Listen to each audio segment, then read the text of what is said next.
Kawoshi Member of Parliament Bowman Lusambo, or the Bulldozer, forms our editorial comment for tonight. First of all, allow us to state that Mr. Lusambo's apology to President Hakainde Hichilema is what has motivated this piece of comment, going by what has transpired so far in the political space. For starters, it is a well-known fact that Bowman Lusambo has been a die-hard MMD member with his infamous political saga of November 2014 in the Major Kachingwe issue. This was when Mr. Lusambo and his troops beat up a retired soldier in the name of Major Richard Kachingwe during the struggle for the MMD leadership.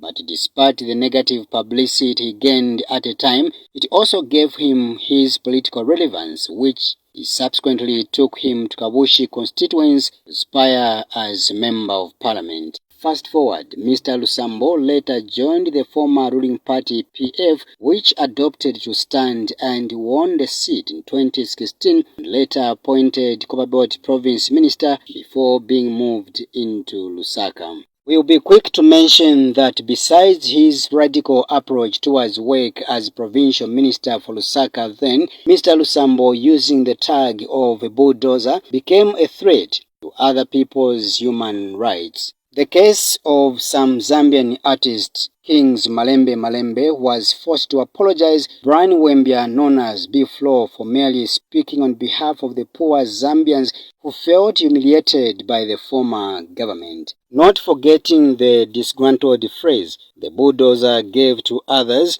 whipping of citizens in bars at a time when the COVID-19 entered Zambia, all was as a result of what many had described as getting drunk with political leadership. Also felt that Mr. Lusambo did so in order to impress his former boss Edgar Lungu at the time, such that he later nicknamed himself as President Edgar Lungu's #1 bootlicker. The general public and we in the media did advise Mr. Lusambo at the time to humble himself, more especially that he was also a big buyer in town with a lot of donations across the country, while the general public kept on asking the source of funds. However, 9 months of being in the opposition, Mr. Lungu's #1 bootlicker, as he named himself, has come to his senses and offered an apology to President Hakainde Hichilema, which is a good thing. We are in support of Mr. Lusambo's apology to the head of state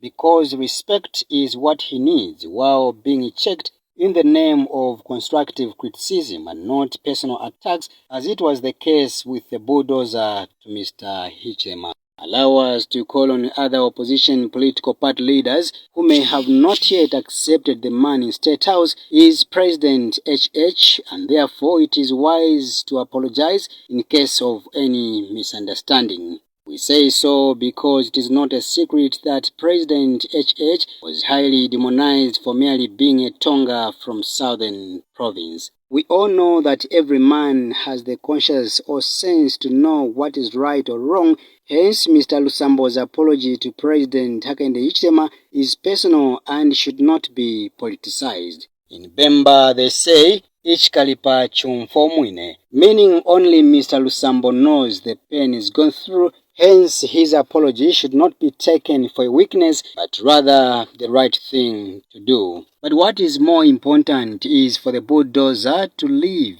according to his apology, while maintaining his position as the voice for the voiceless by offering checks and balances to the government. As we submit in our editorial comment, allow us to call on President Hakainde Hichilema and the New Dawn government to remain strong in the fight against corruption, and if the bulldozer is one of those who store public resources, this apology should not be a passport for an acquittal, like the trend we have witnessed in the recent past, where whenever a political suspect apologizes or defects to the ruling party, they become immune to any form of prosecution. This is our editorial comment.